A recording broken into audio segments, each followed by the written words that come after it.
বন্ধুরা, এরকম আমি এখন সবজি রান্না কাটতে বসেছি। কি রান্না হবে জানি না। উচ্ছে আছে, পটল আছে, কি রান্না করবো মাথায় ঢুকছে না। আলু তো কাটিস, তো কিছু করতে হবে।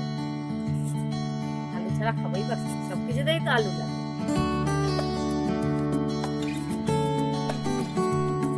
ভালো লাগে না গরমে, আর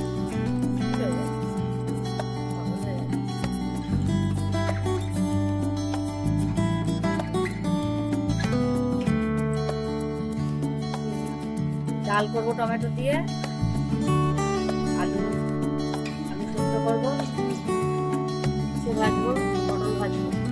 এই গরমে প্লেন খাওয়ার কোনো রিচ না। কালকে মাছ রান্না করেছিলাম, কাতলা মাছ, রুই কাতলা দিয়ে যদি অসুস্থ হয়ে গেছে। একদম প্লেন সিম্পল রান্না।